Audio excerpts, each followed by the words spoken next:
or see it online in the highest quality at pacman.pt.vu.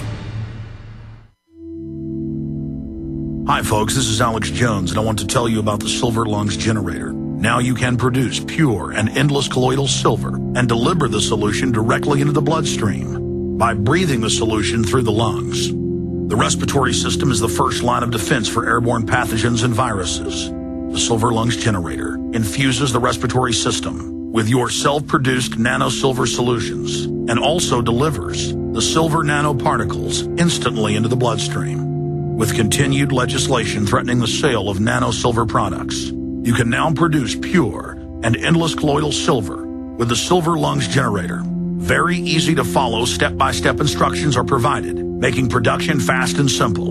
Go to www.silverlungs.com today and learn more about the breakthrough technology of the Silver Lungs generator. That's www.silverlungs.com.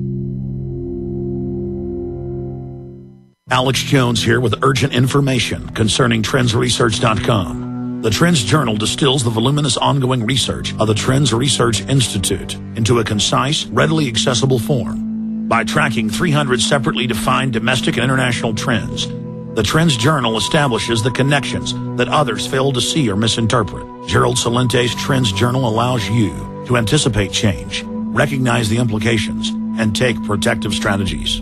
Individual readers from every walk of life can put the Trends Journal, Trends Forecast, and Trends Analysis to practical use. Extra information to keep you well informed throughout the year. When any current event of major social, economic, or political significance occurs, Trends Journal notifies its subscribers of their implications.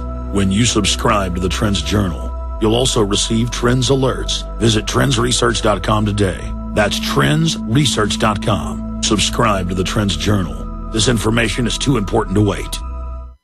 From the front lines of the information war, it's Alex Jones.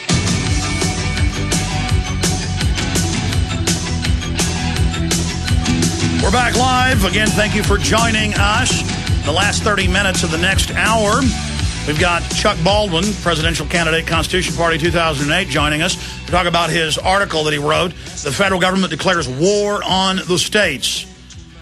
That is coming up later in the next hour. Let me go ahead and start news blitzing right now.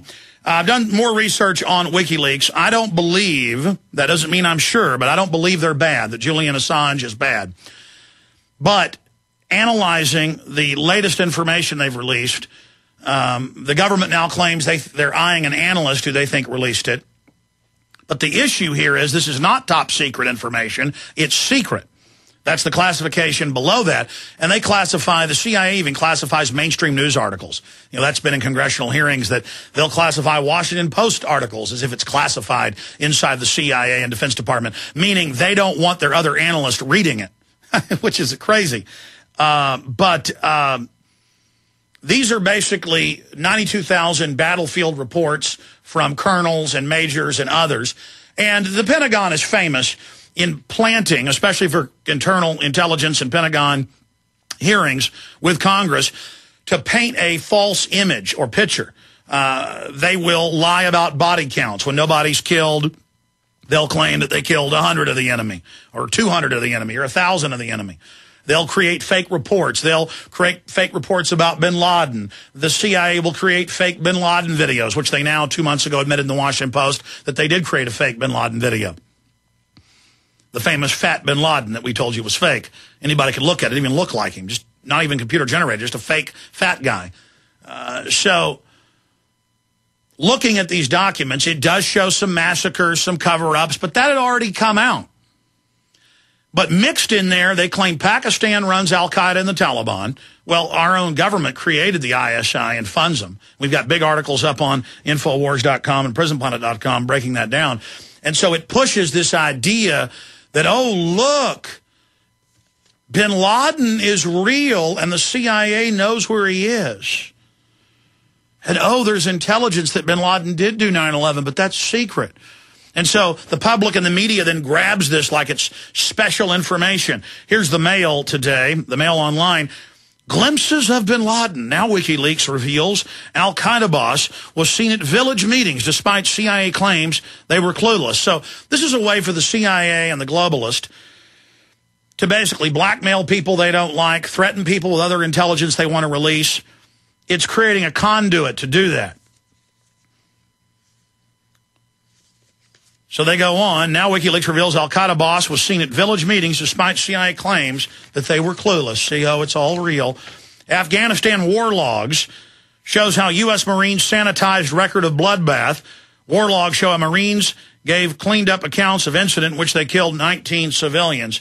Well, I mean, you had Private Bruckheimer in the Ithaca Times 8 years ago come home and say, or 7.5 years ago, and say, oh, we go into villages and kill everyone, including children, including babies. And the Pentagon was on Fox saying, well, let's clarify. Only certain villages do we kill everyone.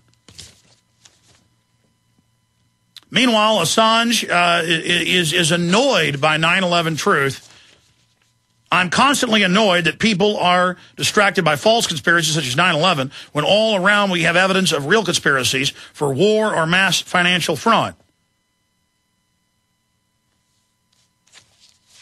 I mean, you've got all these former presidents, the former Italian president, who was also the former head of their intelligence, saying 9/11 is an inside job, the former German defense minister, Andres von Bülow, saying it. All these architects, all these engineers, the official story is a lie. I mean, they blew up Building 7 in front of us and said, get back, we're blowing it up, on CNN and Fox.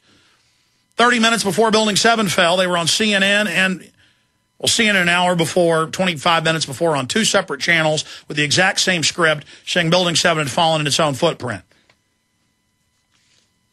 You know, it's now been declassified. Our government staged hundreds of bombings in Europe in the 50s, 60s, 70s, and 80s to blame it on their political enemies. WikiLeaks did release 2 years ago that Army field manual where Army captains and above who were in black ops are taught how to stage false flag attacks. I mean, this is a dirty business they're in. Our military brass, West Point, has been trained for the gambit, where you sacrifice a pawn to win the game, to draw out your enemy. You know, they'll send troops off on missions where thousands die, knowing it's going to draw the enemy out. That's part of their strategic system of control. And, of course, they'll stage terror attacks. We have Operation Northwoods. That's real. That's ABC News, Associated Press, Baltimore Sun. That's not debated. Operation Gladio, Operation Ajax, all of these are on record. But Assange says, you know, it's irritating. You know, he doesn't want to talk about those documents. Continuing, the Pentagon is eyeing an accused analyst over WikiLeaks data. This is the Wall Street Journal. Military investigators are checking computers used by Bradley Manning, a U.S. Army intelligence analyst charged this month with leaking classified information to see if he is the source of thousands of military documents published by WikiLeaks. And what they are is a bunch of propaganda-filled garbage pushing the official story and blaming Hamid Gul, who was the big star of the CIA as the head of Pakistani intelligence fighting the Russians in Afghanistan, who contacted this radio show 2 years ago, or right after the Mumbai attacks happened, almost 2 years ago, to say Western intelligence carried this out. And then it came out in mainstream U.S. papers in the last 3 months that a U.S. intelligence agent was the, quote, commander of the attacks in India. And they had a Pakistani intelligence, the head of Indian intelligence, who was killed that day in those attacks, said that day it was a staged event as it started, to the major newspapers like the Times of India. Here's a Kurt Nemo story that breaks this down. WikiLeaks docs target Pakistan. Very well-written article detailing how if Pakistani intelligence is funding al-Qaeda and Taliban, well, who funds them? The West. So that's the information on that front. Let me now get into this article. This is out of Federal News Radio, 1500 AM, top story on Drudge, at least it was an hour ago. And we're glad Drudge is linking to this. The point is the media is focusing on 8.7 billion missing and not focusing on congressional hearings in 2001, 2003, 4, and 5, and you can just search Rumsfeld being grilled about missing trillions. You can see the C-SPAN clips on YouTube. We uploaded them. That's how I know they're there. And he says, yeah, I'm not going to tell you where the trillions are. And then he has the head of the Office of Budget from the Pentagon, Dr. Chu. And Chu says that, he won't say. He looks like a bad guy from a James Bond movie. But I found an archived clip that somebody in 2006 put on YouTube from a 2001 CBS News clip. It's very bad quality. But you can just search for the headline for this video and find it. We'll give you that headline in a moment. In fact, let's go ahead and play a short clip of the big issue. Because while you're busy worrying about $8.7 billion, it was 2.3, then it was 4, then it was 5. Last time they had a hearing in 2005, it was over $5 trillion missing. Because they've raided the Pentagon pension funds. That's why they're announcing they don't want to give health care, and Obama wanted to make veterans pay for their own insurance. Remember that? We had the head of the VFW on last year about it. He was in a meeting with Obama when he proposed it. Because they've stolen all your money that was put in there to pay for things. There's not just the $2 trillion a year, the $1 trillion, $200 billion on budget, the $100 billion off budget, then all the